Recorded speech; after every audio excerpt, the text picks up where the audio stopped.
નમસ્કાર, હું તો બોલીશમાં રોનક પટેલ આપનું સ્વાગત કરું છું. હું તો બોલીશના જે સતત 1576મો એપિસોડ અને 1576મા એપિસોડના 3 મુદ્દા છે. પહેલો મુદ્દો છે રોડ રસ્તાને લગતો અને આપણા રોડ રસ્તા ખાસ કરીને નેશનલ અને સ્ટેટ હાઈવે મોતના હાઈવે કેવી રીતે બન્યા છે તે મુદ્દે બોલવું છે. બીજો મુદ્દો છે હોસ્પિટલોની બબાલમાં સાચું કોણ અને ખોટું કોણ. સરકારી હોસ્પિટલોમાં દર્દીના સગા અને ડૉક્ટર્સ તેમજ નર્સિંગ સ્ટાફ વચ્ચે રોજ ઝઘડા થાય છે, ત્યારે આજે ચર્ચા કરવી છે કે આ ઝઘડા થાય છે કેમ અને એની સત્યતા શું હોય છે. અને આ જ પ્રકારે ત્રીજો મુદ્દો છે, હું તો બોલીશનો ત્રીજો મુદ્દો પણ છે આ જ પ્રકારનો, અને એની અંદર પણ જે મુખ્યમંત્રી આજે જે કહ્યું છે ને તેની વાત કરવી છે. પણ શરૂઆત કરું રોડ રસ્તાના મુદ્દાથી.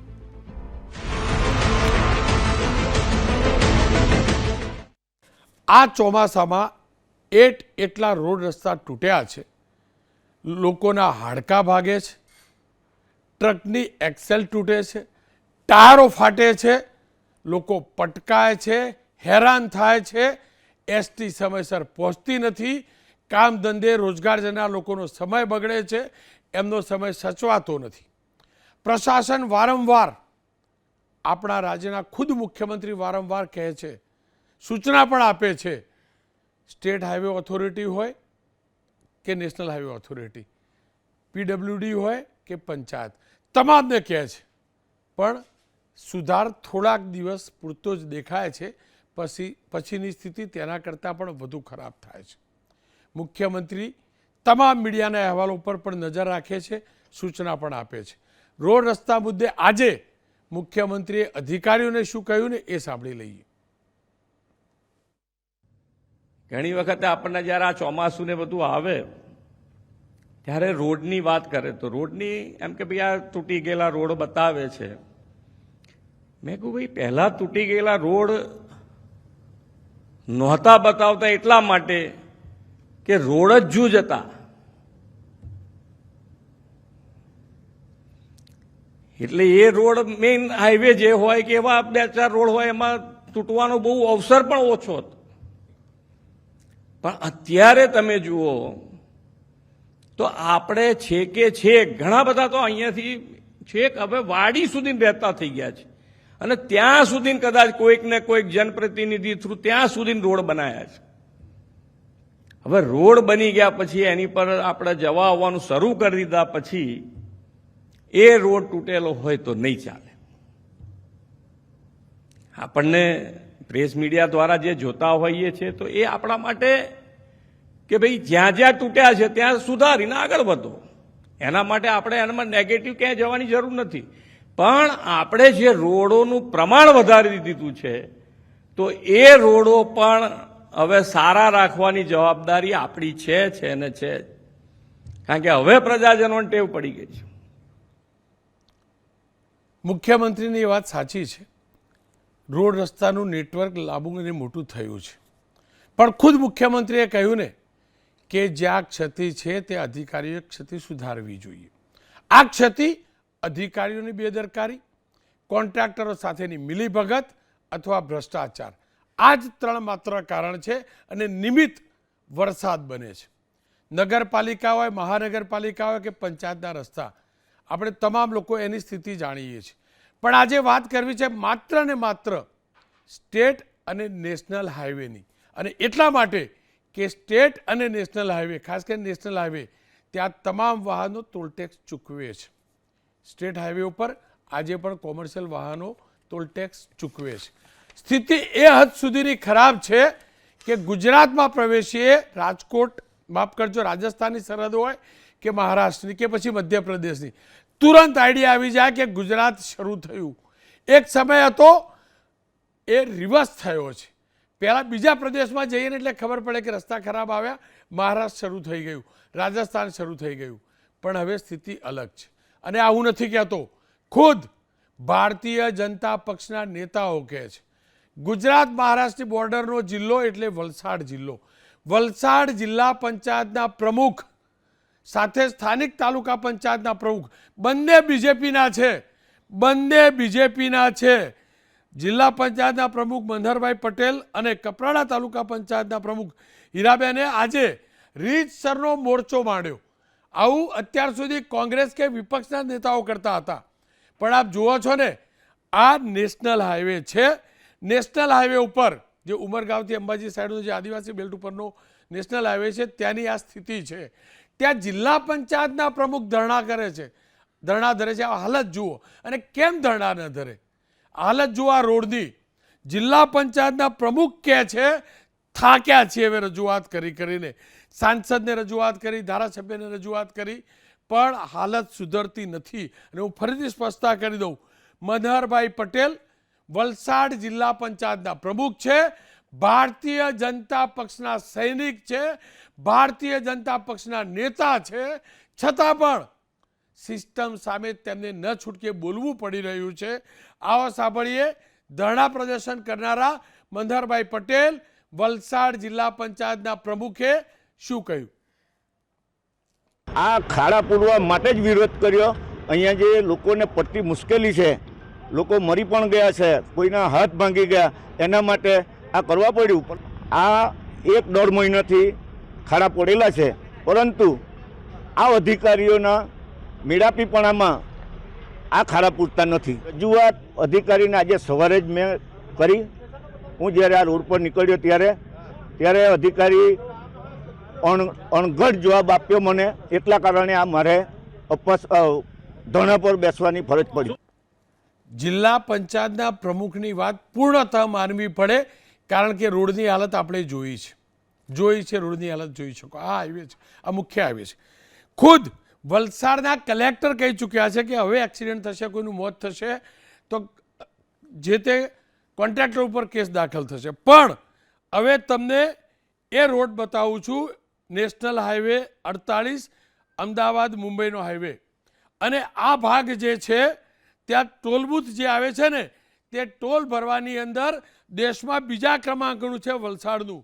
પણ એના હાઈવેના તમે આ દ્રશ્યો જોજો, રોડની હાલત જોજો, તમે અન્ય દ્રશ્યો પણ જોજો, એટલે આઈડિયા આવી જશે કેવી હાલત છે. નીતિન ગડકરીજી વારંવાર કહે છે કે અધિકારીઓને ખખડાવ્યા, કોન્ટ્રાક્ટરોને ખખડાવ્યા, જેલમાં પૂરી દઈશ. પણ ગડકરી સાહેબ, અહીંયા તમે રોડ શોધી આપો, રોડ શોધી આપો, રોડ શોધી આપો મારા ગુજરાતના લોકોને.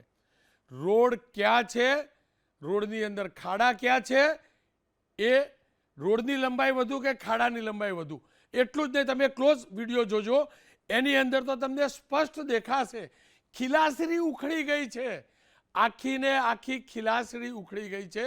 આ જુઓ, આ મુંબઈ અમદાવાદ વલસાડ જિલ્લામાંથી પસાર થતો નેશનલ હાઈવે છે ગડકરીજી. અને મારું ગુજરાતનું આ ટોલ બૂથ તમારા વિભાગને દેશમાં બીજા નંબરની આવક કરી આપે છે. સાંસદે જાતે ઊભા રહીને 15 દિવસ પહેલા રિપેરિંગ કરાયું હતું. ગડકરી સાહેબ, તમારા વિભાગના અધિકારીઓ અને તમારો વિભાગ જેમને કોન્ટ્રાક્ટ આપે છે ને, એને નેશનલ હાઈવેની શું હાલત કરી છે ને, એકવાર નાગપુરથી ગાંધીનગરનો પ્રવાસ કરજો, વાયા વાપી, ભિલાડ, વાપી, વલસાડ, સુરત, કીમ આવજો, એટલે આઈડિયા આવી જશે તમને. અને કેટલા કલાકનો સમય વેડફાય છે ને વાપીથી વલસાડ ક્રોસ કરી નવસારી પહોંચવાનો. ગડકરી સાહેબ, એટલા સમયમાં તો તમે જે નવો એક્સપ્રેસ હાઈવે બનાવ્યો છે ને, કદાચ એમાં આખું મહારાષ્ટ્ર ક્રોસ કરી લેતા હશો. આ હાલત છે. 15 દિવસની મોહલત આપેલી કલેક્ટર સાહેબે રિપેર કરવા.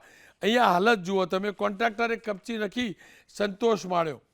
બ્રજેશ શાહ, એબીપી અસ્મિતા સંવાદદાતાએ ત્યાંની મુલાકાત લીધી હાઈવેની, અને એ જ હાઈવેના દ્રશ્યો જોઈશું, વલસાડના એ જ હાઈવેના દ્રશ્યો જોઈશું, એટલે આઈડિયા આવશે કેટલી ખરાબ હાલત છે. વાગલ ધરાથી ડુંગરી સુધીના હાઈવે ઉપર એક આપ જુઓ, આ જુઓ તમે, આ છે હાઈવે. અને અનેક વાહનોને પંક્ચર પડે છે, એ પણ વિડીયો હશે. જ્યારે એબીપી અસ્મિતા સંવાદદાતા ત્યાં શૂટ કરી રહ્યા હતા, એ ટાઈમે આ ટેન્કરનું ટાયર ફાટ્યું. કેમ? તો પેલો ખીલો હતો, ત્યાં ખીલો હતો, આપ જોઈ શકો છો. આ ટાયર બદલવું પડે છે. આ સ્થિતિ છે સાહેબ. હવે તમને વલસાડના વાકી નદીનો બ્રિજ બતાવું. નેશનલ હાઈવેના દ્રશ્યો જુઓ તમે. સુરત કે મુંબઈ તરફથી વાહન સડસડાટ આવતા હોય ને તો સાચવજો. વાકી નદીના બ્રિજ પહોંચતા જ સીધા મોતના ખાડા આવે છે. અહીં રસ્તાની હાલત એ છે, પુલની બહાર ખીલાસીઓ બહાર નીકળી ચૂકી છે અને જ્યાં જુઓ ને ત્યાં તમારા વાહનને નુકસાન થવાનું નક્કી છે. ટુ વ્હીલરવાળા તો હેલ્મેટની બખ્તર પહેરી નીકળજો, બાકી પછાડાશો ને કોઈ કચડીને જતું રહેશે ને કોઈ ઠેકાણું નહીં. હવે ગડકરી સાહેબની સૌથી મોટી યોજના જેની અંદર ગુજરાતનો કેટલો કિસ્સો આવે છે અને એ યોજના છે ભારતમાલા હાઈવે. ભારતમાલા હાઈવે પાટણમાંથી પસાર થાય છે અને સાંતલપુરથી સાંચોર તરફ જવાના હાઈવેની આ દુર્દશા જોજો. આ તમે દુર્દશા જોજો. 15-20 દિવસ પહેલાં એબીપી અસ્મિતાએ પ્રસારણ કરેલું, ત્યારબાદ અહીંયા ટોલટેક્સ બંધ થયેલો. હજી તો નવો નક્કોર હાઈવે બન્યો છે. ગડકરી સાહેબ, નવો નક્કોર હાઈવે 25 દિવસ પૂર્વે મેં પ્રસારણ કરેલું અને હાઈવે ઠેર ઠેર તૂટેલો નહીં, હાઈવે છે જ નહીં, છે જ નહીં. ગડકરી સાહેબ, હવે તમે એમ ના કહેતા કે ટોલ તો બંધ કરી દીધો. અમારા વાહનો તૂટે છે. આ બતાવો, તમે અહીંયા બતાવો, આ હાલત જુઓ. કઈ ગુણવત્તાનો હાઈવે બન્યો છે આપ સમજી શકો છો. 2-2 ફૂટના ખાડા છે, 20-20, 25-25 મીટર લાંબા ખાડા છે. અહીંયા ટોલ ક્રોસ કરો એટલે આ બધું તૂટીને બહાર જાવ એટલે ટોલ ભરવાનો, અથવા તો બીજા પ્રદેશમાંથી આપણા પ્રદેશમાં ટોલ ભરીને આવો એટલે પાછી આ સ્થિતિ. આ હાલત છે, આ હાલત છે. 30 કિલોમીટરનો આ રસ્તો કેટલો તૂટેલો છે ને હજુ પણ કેટલો તૂટેલો છે જુઓ. 25 દિવસ પહેલાંની સ્થિતિ અને આજની સ્થિતિમાં કોઈ ફરક નથી, કદાચ વધુ તૂટ્યો છે. એબીપી અસ્મિતાના સંવાદદાતાએ ત્યાં અહેવાલ પ્રસારણ કર્યો, બધું થયું. આજે ત્યાં ગયા ત્યારે નેશનલ હાઈવે ઓથોરિટીની ટીમ ત્યાં પહોંચી અને જવાબદાર જે અધિકારીઓ હતા તો કોન્ટ્રાક્ટર એમની સાથે રાખીને તપાસ કરી. સાહેબ, અમે આવીએ ત્યારે નહીં, દરરોજ રોડ તૂટેલો જ હોય. તમે દરરોજ ઇન્સ્પેક્શન કરતા જ હશો, કોન્ટ્રાક્ટરોને જાણો છો અને રોડ કેમ તૂટે છે આ બધા તો એન્જિનિયર છો. હવે તમને ગાંધીનગરથી તમારે રાજસ્થાન જવું હોય ને, રાજસ્થાનની પેલી બાજુની ચિંતા ના કરતા, આપણી ગુજરાતવાળી ચિંતા કરીએ. અહીંયા જુઓ, એબીપી અસ્મિતા હિરેન રાજગુરુ આજે શૂટ કરવા ગયા ને એ પહોંચ્યા ને એ જ સમયનો આ અકસ્માત જોજો, એ જ સમયનો અકસ્માત જોજો. ચિલોડાથી હિંમતનગર થઈ શામળાજી તરફ જતા નેશનલ હાઈવેની હાલત જોજો. એમ્બ્યુલન્સ કેવી અટવાય છે, કેવો ટ્રાફિક થાય છે, કેવા અકસ્માત થાય છે એ જોજો. ઓવરબ્રિજની કામગીરી છેલ્લા કેટલા વર્ષોથી થાય છે એ કહેવું મુશ્કેલ છે. એક બ્રિજ બને, બીજો શરૂ થાય એટલામાં પહેલો તૂટી ગયો હોય અને સર્વિસ રોડ તૂટી ગયો હોય. આ હાલત છે. સ્થાનિકોનું માનીએ તો રોજ 40 જેટલા બાઇક અહીંયા અટવાય છે આ જ વિસ્તારની અંદર. એમ્બ્યુલન્સ 108 ટ્રાફિકમાં ફસાય છે કારણ કે અહીંયા રોડ છે જ નહીં, ખાડા સવિશેષ છે. વાહન ચાલકોની વ્યથા જોજો તમે. વારંવાર આવતી જતી તમામ પબ્લિકને બહુ જ હેરાનગતિ હોય છે અને ખાસ તો વરસાદ આવ્યા પછીના બીજા દિવસે બહુ જ ટફ મુશ્કેલી હોય છે અને કોકનો જીવ જોખમમાં મુકાય એ પહેલાં તંત્રને વિનંતી છે કે ભાઈ આનું બને એટલું જલ્દી ટ્રાફિકનું સોલ્યુશન થાય. સાહેબ, આ છેલ્લા 6 મહિનાથી કન્સ્ટ્રક્શન લગભગ ચાલુ છે, પણ આનું પ્રોપર ટ્રાફિક નિયંત્રણ કે આનું પ્રોપર કંઈ બી સોલ્યુશન રોડવાળા કે NH1વાળા કંઈ કરતા નથી. પોલીસ કે તો કંઈ જોવા આવતું જ નથી. આ ટ્રાફિક તમે લાઈવ જોઈ રહ્યા છો, ટ્રાફિકની એટલી બધી સમસ્યા છે. અને હવે અત્યારે હાલ જ એક્સિડન્ટ થયું છે, એમાં બાઇકવાળો નીચે ઘૂસી ગયો, બાઇકવાળો જવા ગયો. હવે તમે આ બતાવો, હવે આમાં બાઇક અંદર ટાયર ઘૂસી જાય તો ખબર જ ના પડે. આ રીતે નાખી દીધું છે, જવા દો, તમે જવા દો. રોજ 1 થી 2 અકસ્માત અને ગાડીઓ અડીને છોલાવું તો રોજ ચાલુ જ રહેશે. બાઇકવાળા તો 30 થી 40 એકી ઝાટકા પડી ગયા. ત્યાં જઈને તમે પૂછો ખાલી એકવાર, પડી જાય, સ્લીપ ખાઈ જાય, ભાઈ ઊભા કરવા કોઈ જોવા તો આવતું નહીં. જાતે અમે બધા આજુબાજુવાળા એમને ઊભા કરીને હેલ્પ કરીએ છીએ. હવે બીજો હાઈવે રાજસ્થાન તરફ જતો, માઉન્ટ આબુ તરફ જતો, પાલનપુર એટલે કે બનાસકાંઠાથી પાલનપુર વાળો જે હાઈવે છે એની હાલત જોજો. 2-4 કિલોમીટર સુધીનો રોડ રીતસર ધોવાઈ ગયો છે અને હાઈવે ઉપર અનેક સોસાયટીઓ આજુબાજુમાં આવી છે, હેરાન થઈ રહી છે. દુનિયાભરનો ટ્રાફિક થાય છે, જામ 10-10 કિલોમીટર લાંબો જામ થાય છે. વિદ્યાર્થીઓ પરેશાન થાય છે, સ્કૂલ કોલેજ સમયસર પહોંચી નથી શકતા. વલસાડની પણ એ જ હાલત હતી. હવે તમને અમદાવાદ વડોદરાનો જૂનો હાઈવે કહેવાય જૂનો, પણ ટોલ તો ત્યાં પણ શરૂ થયો છે કારણ કે નવો બનાવ્યો છે. અહીંના દ્રશ્યો જોજો. અહીંયા ઠેર ઠેર ખાડા પડ્યા છે. અહીંયા જાણે હિલોળે ચડ્યા હોય ને વાહનો તેવા દ્રશ્યો જોવા મળે છે. ખાડા એટલા છે કે ગણ્યા ગણાય નહીં. અને ફરીથી કહું છું, એક્સપ્રેસ હાઈવે બાદ આ જે જૂનો હાઈવે હતો એને નવો બનાવેલો છે. હવે કેવી રીતે નવો કહેવો આપ સમજી શકો છો. હવે તમે વડોદરા ક્રોસ કરી સુરત બાજુ જાઓ તો વડોદરા કરજણ નેશનલ હાઈવેની સ્થિતિ જોજો. અહીંયા રોડ કરતાં ખાડાની સંખ્યા વધુ છે. છેલ્લા 3-4 દિવસથી 15 કિલોમીટર લાંબો ટ્રાફિક જામ થઈ જાય છે. જાંબુઆ બ્રિજ પરથી પસાર થતા વાહન ચાલકોને જબરજસ્ત હેરાનગતિ છે. અનેક ઠેકાણે જોઈન્ટમાંથી લોખંડની પ્લેટ અને રીતસર સળિયા બહાર દેખાય છે એવા પણ દ્રશ્યો છે. નેશનલ હાઈવે 48 પર દુમાડ ચોકડીના દુમાડ એપ્રોચ રોડ પરના પણ આ તમે દ્રશ્યો જોજો. અને જો ભૂલથી પણ નજર હટી તો ગયા. અને એટલે જ વડોદરા સ્થિતિ જે ખરાબ થાય છે અને ટ્રાફિક થાય છે ત્યારે વડોદરાના પોલીસ કમિશનર આજે આરટીઓ નેશનલ હાઈવે ઓથોરિટીના અધિકારીઓ સાથે ત્યાં પહોંચ્યા હતા. સ્થળ તપાસ કરી હતી અને સાંસદ હેમાંગ જોશીએ પણ થોડાક દિવસ પહેલાં જ કેન્દ્રીય પરિવહન મંત્રી ગડકરીજીને રજૂઆત કરી હતી. રજૂઆત પૂરતી રહે છે. જો કામ થયું હોત તો વલસાડ હાઈવે પહેલાં રિપેર થઈ ગયેલો હતો, એ પ્રોપર થયો હોત. હવે તમને રાજકોટ લઈ જાઉં. રાજકોટની અંદર પણ ગ્રીનલેન્ડ ચોકડીની બાજુમાં જે નેશનલ હાઈવે છે અહીંયા જુઓ, રોડ નહીં તો ટોલ નહીં, અમારી કમર તૂટી રહી છે. આ સૂત્ર સાથે રાજકોટના રહીશો અને કોંગ્રેસે આંદોલન પણ કરેલું. ગ્રીનલેન્ડ ચોકડી સુધીનો સર્વિસ રોડની જવાબદારી હાઈવે ઓથોરિટીની છે. સર્વિસ રોડની હાલત એ હદ સુધીની ખરાબ છે કે અહીંયા નીકળો ને તો ભગવાનને પ્રાર્થના કરીને નીકળવાનું, જીવતા પાછા જઈએ નહીં. હવે તમને સ્ટેટ હાઈવેની વાત કરી લઉં. Prantij Talod state highway, Chiloda Himmatnagar national હાઈવેની હાલત જોઈ તમે. પ્રાંતિજ તલોદ સ્ટેટ હાઈવેની દુર્દશાના દર્શન કરાવી દઉં. પ્રાંતિજ શહેરમાંથી પસાર થતો આ સ્ટેટ હાઈવે લગભગ ધનસુરા સુધી ઠેર ઠેર ખાડા છે. તમે ગાંધીનગર આવતા હો તો હાઈવે પર બ્રિજ પર મોટા ખાડા પડી ગયા છે. ફૂલ સ્પીડે ભૂલથી પણ તમે અહીંથી નીકળતા નહીં. હવે તમને મહેસાણાનો હાઈવે બતાવી દઉં.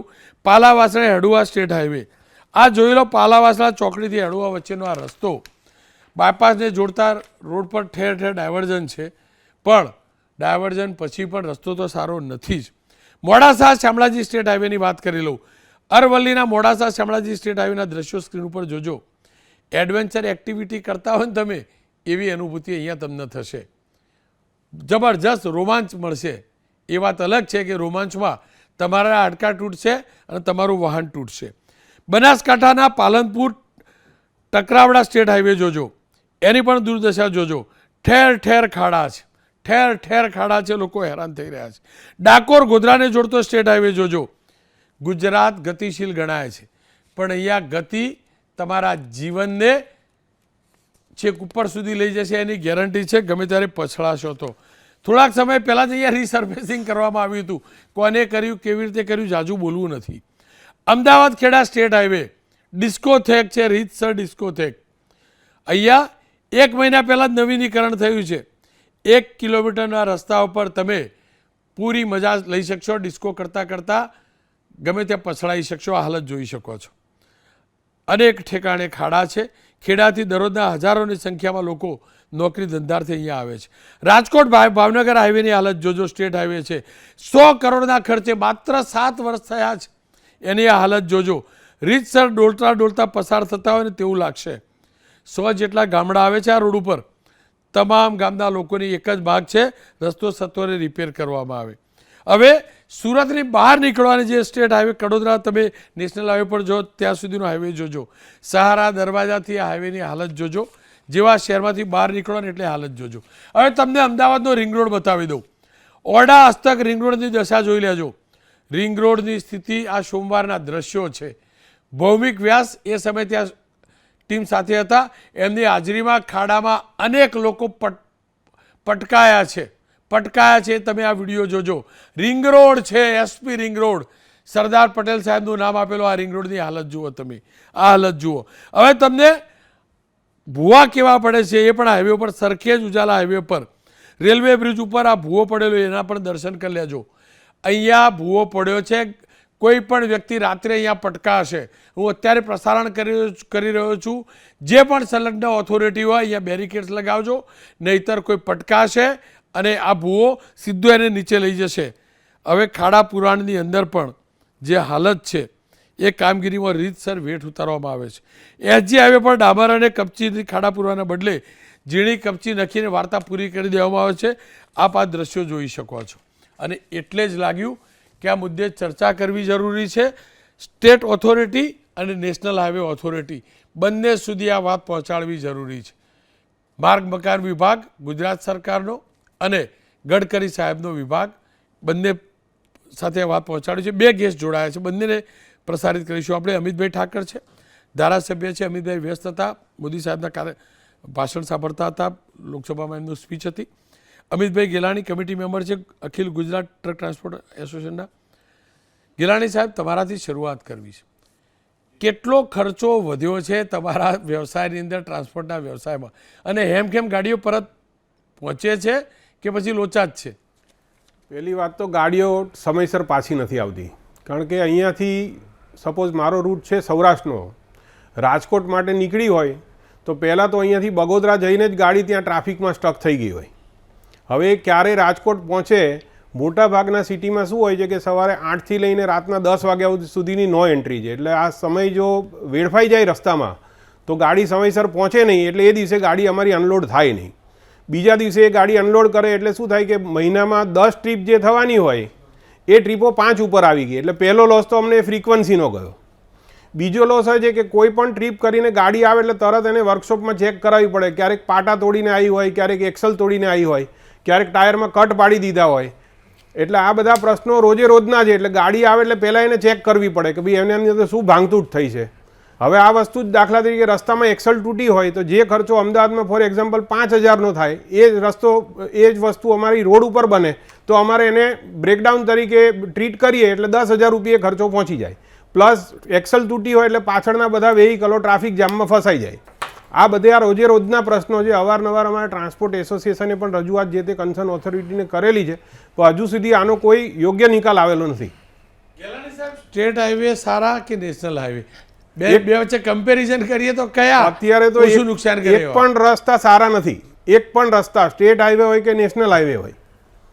અને મારે એ પણ સમજવું, જાણવું છે, રસ્તા આપણે તો મોડેલ સ્ટેટ વાળા છીએ. હા, ગુજરાતના રસ્તા સારા કે રાજસ્થાનના કે મહારાષ્ટ્રના કે મધ્યપ્રદેશ? અત્યારે વાત કરીએ તો રાજસ્થાનના રસ્તા ગુજરાત કરતાં વધારે સારા. શું કારણ? જુઓ, નેશનલ હાઈવે ઓથોરિટી તો એક છે, ત્યાંનો હાઈવે સારો, નેશનલ હાઈવે ઓથોરિટી બનો, આપણો ખરાબ. કંઈક તો ગડબડી છે અહીંયા. એનું પ્રોપર આ કોઈ ગાઈડલાઈન નથી બનેલી એવું મને લાગે છે એઝ એ ટ્રાન્સપોર્ટર. કારણ કે રોડ રસ્તા નવા જ બનેલા હોય અને તમે મહિના 2 મહિના પછી તો એ રસ્તાની હાલત જો એમાંય ભૂલે ચૂકે જો વરસાદ પડી ગયો તો જાણે આ રસ્તો ક્યારેય બન્યો જ ના હોય એ ટાઈપના એની ઉપર ખાડા પડેલા હોય. આપ જોડાયેલા રહેજો મારી સાથે. અમિતભાઈ ઠાકર, તમારા જ નામવાળા અમિતભાઈ જોડાયા છે. અમિતભાઈ, આ હાલત કેમ આ હાલત? આપણે તો મોડલ સ્ટેટ છીએ ને, મને ખબર નથી. આપણે વાઇબ્રન્ટ માં રોડ રસ્તા બી એટલા વાઇબ્રન્ટ કરીશું, ગમે ત્યારે પછડાઈ જઈએ. એટલે એક તો જે પિક્ચર્સ જોયા એ પિક્ચર્સ જોઈને પહેલાં મને પણ એમ થાય કે આવા રસ્તાની આ હાલત છે, પણ હકીકતની અંદર પિક્ચર્સની સાથે આપે જે વાત કરી એ વાત મેં સાંભળી. તો સાંભળતા સાથે જે મારી પાસે NH અને ગુજરાત સરકારના ડેટા છે, જવાબદાર અધિકારીઓ સાથે મારી ડિબેટમાં આવતા પહેલાં મેં પ્રશ્નોત્તરી એઝ અ ધારાસભ્ય તરીકે બી પૂછીને આ વાત જાણવાનો પ્રયત્ન કર્યો કે આપણા રોડની શું પરિસ્થિતિ છે. 1,25,000 કિલોમીટરના આપણા હાઈવે છે અને આ હાઈવેની અંદર જે તૂટી ગયા હોય એ 2600 કિલોમીટરના હાઈવે. એટલે ગુજરાતમાં 1,25,000ના 2% હાઈવે ડેમેજ થયા અને અત્યારે એમાં 85% એટલે 2,000 કિલોમીટર હાઈવેની મરમ્મત થઈ ગઈ. ગુજરાતની અંદર 27,675 ખાડા પડ્યા અને એ ખાડામાંથી 17,698 આ ઓથેન્ટિક એઝ અ સરકારના ધારાસભ્ય તરીકે હું આ જવાબદારીપૂર્વક કહું કે 17,698 ખાડા ભરાઈ ગયા. 12,000 કરોડનું બજેટ હતું જે આ છેલ્લા વર્ષોમાં 23,000 કરોડે બજેટ પહોંચ્યું.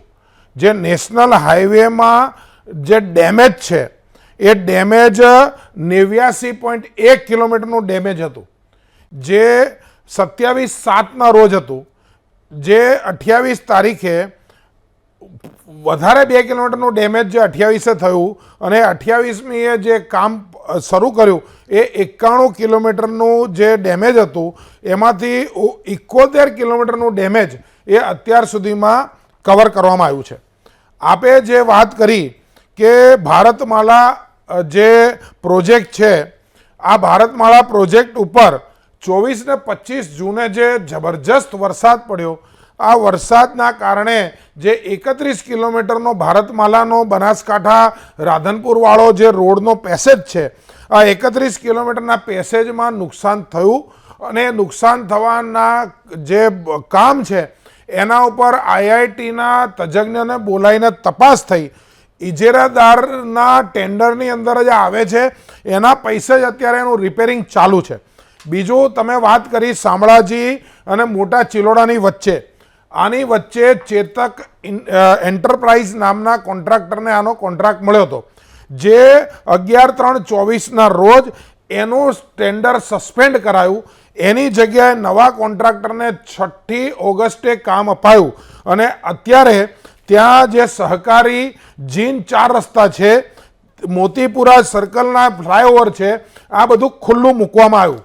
ગિયોડ અને પ્રાંતિજ પાસેના જે રસ્તા છે એને લાઇટ વ્હીકલ અને પ્રોફેશનલ વ્હીકલ માટે અત્યારે ખુલ્લા મુકાયા છે. એટલે ત્યાં જે બ્રિજના કામ ચાલે છે એની બાજુમાં આ ડાયવર્ઝનના કામ છે એનું આ નુકસાન છે એ દેખાઈ રહ્યું છે. જે NH48 અમદાવાદ વડોદરાની તમે જૂના રોડની વાત કરી એ અસલાલી બીડજ પાસે એ મોટા રોડ ઉપરના ઇન્ફ્રાસ્ટ્રક્ચરના કામ ચાલે છે. ભારે વાહનોના કારણે ત્યાં આગળ ડેમેજ ઊભું થયું. સુરત અને વાપીની તમે વાત કરી આ સુરત વાપીની રોડ ઉપર અત્યારે કોલ્ડ મિક્સ અને પેવર બ્લોકના કામ ચાલી રહ્યા છે. 10 ઓગસ્ટના રોજ સુધીમાં એટલે થોડોક વરસાદ રોકાય ત્યાં સુધીની અંદર ત્યાં આના માટેનું પાકું હોટ મિક્સ કારણ કે વરસાદની અંદર કોલ્ડ મિક્સથી જ કામ લેવું પડે આ વસ્તુ ઉપર અમે કામ કરી રહ્યા છે. અને છેલ્લી વાત જે વારંવાર તૂટતા રોડ છે આ વારંવાર તૂટતા રોડ ઉપર હવે એનો સર્વે અત્યારે ચાલી રહ્યો છે અને વારંવાર તૂટતા રોડ ઉપર એ આ કોન્ક્રીટના રસ્તાની જગ્યાએ આરસીસીના રોડ એ NH કરે એ દિશામાં અત્યારે કામ ચાલી રહ્યું છે. પણ ઠાકર સાહેબ તમે આટલું બધું પૂછ્યું આ હાઈવે ઓથોરિટીવાળાને તો એ પૂછ્યું નહીં પેલો તો હાઈવેજી નવો જ બન્યો છે અને વરસાદ ધોધમાર પડવાનો જ આગળ તો એટલી હલકી ગુણવત્તાવાળો તો રિપેર કરી આપે ને થોડું ચાલતું હશે. જો રિપેર મને એટલું કે રિપેર કરે એટલે માપ નહીં સહેજ પણ નહીં ક્વોલિટી પ્રમાણે કામ નથી કેમ ઘેર નહીં બેસાડવાનો નંબર 1. બીજું તમે વાત કરો છો અસલાલીની તમે વાત કરો છો વલસાડ વાપીની સાહેબ ગરીબ માણસ સમયસર ઓફિસ પહોંચી નથી શકતો. સાહેબ ટેક્સ ભરીએ છીએ એ વડોદરાવાળા જૂના હાઈવે પર ટેક્સ ભરનાર લોકો એ વલસાડ વાપીવાળા ટોલ ટેક્સ ભરીએ છીએ.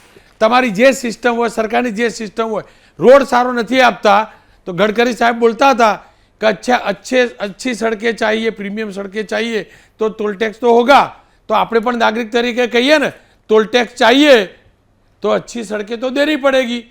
अब अच्छी सड़कें दे नहीं पाते हैं तो તમારે જેવા કોઈએ કહેવું તો જોઈએ ને કે ભાઈ સાહેબ ત્યાંથી ટોલ ટેક્સ બંધ કરો. આ તો હડકાએ તોડવાના વાહને તોડવાનું ખીસુએ તોડવાનું. હું તમારી સાથે એગ્રી થઉં છું.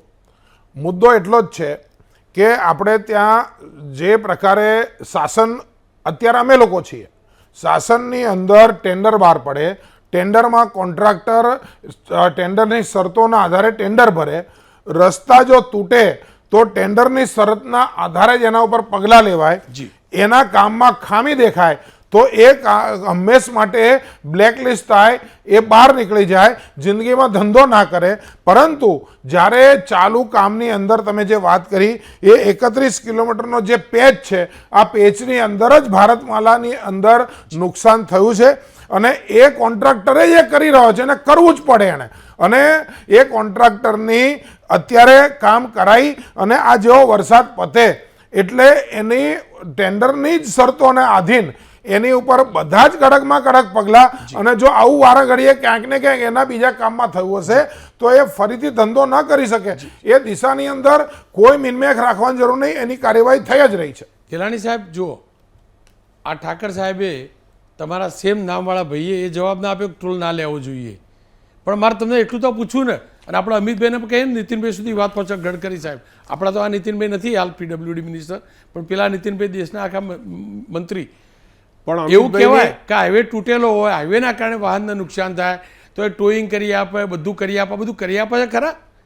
હાઈવે આસિસ્ટન્ટ ફેસિલિટી એક હોવી જોઈએ.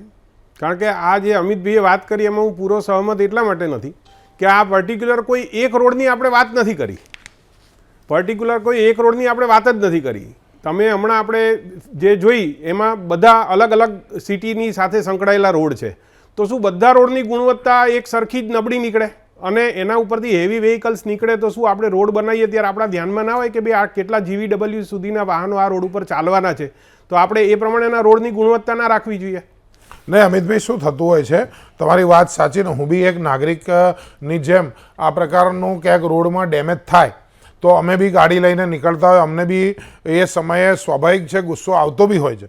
પરંતુ ઘણી વખત શું છે કે સેજ બી બચાવવાળો કેસ નથી હો, પણ ઘણી વખત ગુજરાતની અંદર જે પ્રકારના હેવી ઇન્ફ્રાસ્ટ્રક્ચરના કામો મોટા પાયે ચાલે છે, ઘણીવાર રસ્તાની તાકાતથી પણ વધારે હેવી લોડના વાહનો એની ક્ષમતાથી વધારે ચાલતા હોય છે. તો ઘણીવાર જે પેચ છે, હવે હું તમને કહું આટલા મોટા 1.25 લાખ કિલોમીટરના આખા હાઈવેના નેટવર્કની અંદર જો 800 જેટલા કિલોમીટરની અંદર આટલા ભારે વરસાદમાં જો તૂટફૂટ થઈ હોય, એ તો અધિકારીઓ ગણાયા આંકડા ગણાયા. અધિકારીઓ તો પેલો સુરત વાળો જે હતો ને તાપી બ્રિજ, આટલું પહોળી થઈ ગયેલી વચ્ચે ખાલી પ્લેટ મૂકીને ચલાવતા હતા, એ નતા માનતા. મીડિયાએ ચલાવ્યું, પ્રફુલ્લ પાનસેરિયા ગયા પછી માન્યું હતું. એટલે 800 કિલોમીટર વાળી વાત કે 800 ખાડાવાળી વાત કેવી રીતે માની લેવાની? એટલે તમારી વાત સાથે લાગણી સાથે સંપૂર્ણ ભાવના સાથે સહમત થઈને પણ આ જે 500, 600, 700 કિલોમીટરની જે આખા રાજ્યમાં જે ડેમેજ છે, આ ડેમેજ ઉપર અત્યારે કામ ચાલી રહ્યું છે. અત્યારે કોલ્ડ મિક્સ હોય, પેવર બ્લોક હોય, આ બધાને મિક્સ કરીને એની ઉપર અવશ્ય જનતાને હાલાકી ઓછી પડે એ સંપૂર્ણ સરકારની જવાબદારીને સ્વીકારીને જે સરકારના આંકડા છે એ મેં આપના માધ્યમથી જનતા સમક્ષ મૂક્યા. આમાં સેજ પણ કહેવાય ને કે મન મારવાની વાત નથી, કામ કરવાનું જ છે, જનતા માટે અમારી જવાબદેહી છે જ. પરંતુ સાથે સાથે એ વાત બી છે કે લગભગ એમ સમજો કે હવે 99% રસ્તા એ સારા છે. આ થોડી ઘણી જગ્યા ઉપર જે ડેમેજ છે એ જવાબદારીપૂર્વક પૂરી કરવાની અમારી જવાબદારી છે. ખેર, હું ક્યારેય એ વાત ઉપર સંમત નથી. 99% રસ્તા સારા છે. હું 100% ગેરંટીથી કહું છું 99% રસ્તા સારા નથી. નંબર 1. નંબર 2, રસ્તા સારા નથી તો પણ ગડકરી સાહેબનો વિભાગ અમારા જોડેથી ટોલ ટેક્સ લે છે. નુકસાની કરે અમે, હેરાન થઈએ અમે, ઓફિસ લેટ પહોંચીએ અમે, એસટી અમારી લેટ પહોંચે, એસટી અમારી બગડે, વાહન અમારું બગડે, છતાં ટોલ ટેક્સ ભરવાનો. આ અત્યાચાર છે. ફરીથી કહું છું, જ્યાં રસ્તો સારો નથી ત્યાં સુધી ટોલ માફ કરવો જોઈએ. અને આ હાલત ત્યારે છે, હજી તો 60% જ વરસાદ પડ્યો છે, 60% જ, અને સિઝનની સરેરાશમાં માત્ર 15% જ વધુ વરસાદ છે. અને તે પણ બધે ઠેકાણે નહીં. કુદરત પરીક્ષા ઝાઝી લેતી નથી આ ઓથોરિટીની. જે દિવસે કુદરતે લીધી ને પરીક્ષા, એટલે ભારતમાલાની જે હાલત છે ને રોડની, એ જ હાલત બીજે થવાની છે. અપેક્ષા રાખું, આશા રાખું, ખાસ કરીને નેશનલ હાઈવે ઓથોરિટીના જે પણ અધિકારીઓ હોય, આ ગુજરાત છે, તમને કમાઈને આપે છે, ટોલ સૌથી વધુ ભરે છે, એનો મતલબ એ નહીં કે અમે હાડકાં પણ તોડીએ. તમારી જવાબદારી છે, અહીંથી કમાય છે તમારો વિભાગ, તો અહીંયા શ્રેષ્ઠ રસ્તા આપવાની.